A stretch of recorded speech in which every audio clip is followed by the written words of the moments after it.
Hey guys, it's Whitney from Thanks for the Food here, and today's recipe is how to make homemade muesli. Now, I know everyone has their own favorite blend and what they like to do, but I'm going to show you what I do.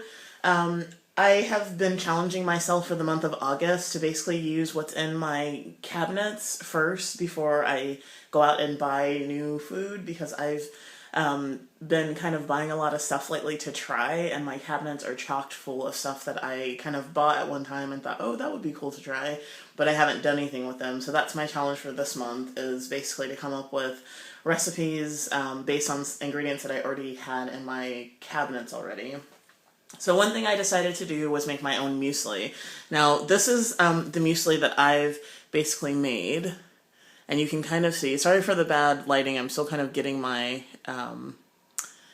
getting everything like set up the way I want it to be so you guys can see things appropriately. So yeah, sorry about the lighting. But anyways, so this is basically my muesli. Now, what you can see in here is basically like raisins and different types of grains and also different types of seeds and nuts.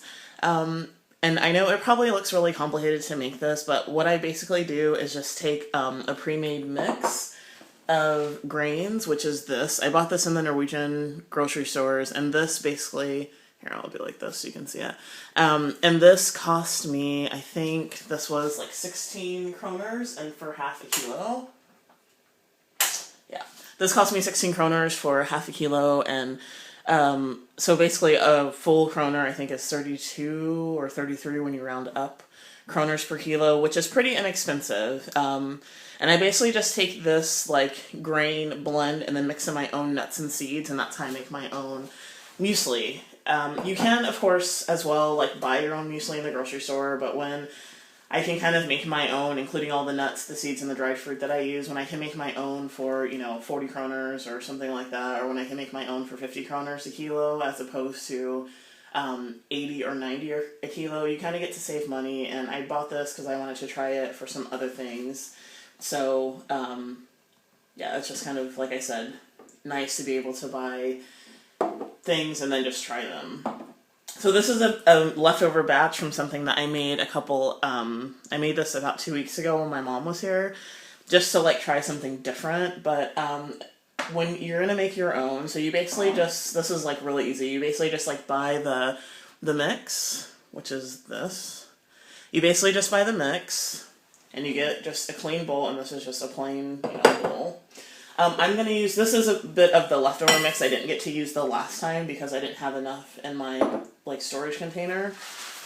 And you just kind of eyeball it. I should probably, give you guys, like, exact ingredients, but everybody's taste is different. So what I basically do is just add in the mix. This is just white sesame seeds. And these have a lot of, like, trace minerals that are really good for you. So I basically take, like, white sesame seeds. And this month my challenge is just to use what I have on hand. I'm also going to add in some pumpkin seeds, because that's, again, what I like and what I had on hand. And then I also had some raw sunflower seeds. Now you can buy the sunflower seeds and the sesame seeds and the pumpkin seeds. You can buy all three of those that I just mixed in. You can buy those in the Norwegian grocery stores organic, and they're pretty inexpensive. So that's usually what I do. You can also buy them pretty much in every health food store, and you can also buy the non-organic varieties in most other stores. So I basically just like mix them in and just give it a quick stir. Now, since I have a little bit left over from the last time I like made this, and that kind of had a lot of raisins in there and a lot of other dried fruits, I'm not going to add any dried fruits to this batch, but of course if you're making this for the first time, you add the dried fruits that you like. You can get dried fruit mixes, I think, in most grocery stores, but every grocery store in Norway has raisins, so that's usually what I use because it's readily available and it's pretty economical. I've also done like dried cranberries, dried blueberries. You can also cut up like figs and put them in there. If you're going to use cut up figs, I would suggest that you cut them up and then mix them with, this is, in Norwegian it's called melis, but in English this is just powdered sugar or icing sugar, I think it's called in the UK. and I basically just put in 2 tablespoons of that in. And if you're someone who is trying to really cut back on sugar and you really don't want any added sugar, then you can just take your muesli and just have it like that.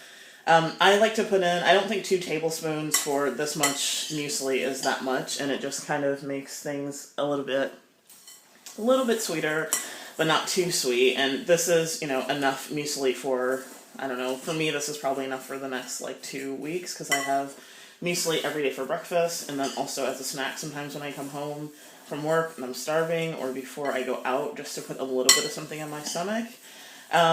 So there you basically have it. You just take the grain mix, and this is the one that I use, and then you mix in nut seeds and dried fruit with a little bit of powdered sugar, and then just give it a quick stir, and then you're ready to go.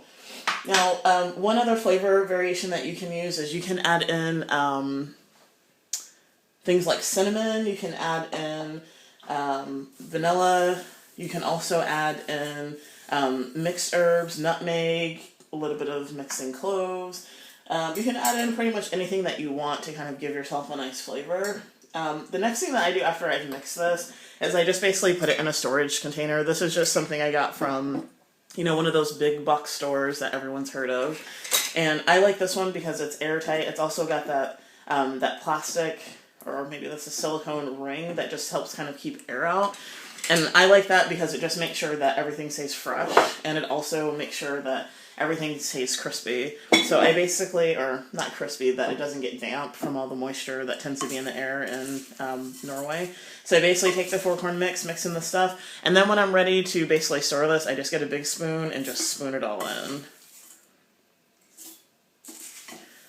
And that's basically how I make my own muesli. I usually have mine with coconut milk because I'm trying to cut back on having so much dairy in my diet. But for those of you that like, having, that like drinking milk every day, you can just mix this with milk. You can put it on, you can mix it in with yogurt. Some people I also have seen just kind of use this like in a streusel topping on top of fruit crumbles, or there's so many different uses, but mainly this is what I have for breakfast every day, and doing this makes it so that I can ensure that I have breakfast every morning. I'm one of those people that's guilty. As much as I talk about health and just general well-being, it's kind of funny, but I'm one of those people, just because of time in the morning, I tend to not eat breakfast as often as I should.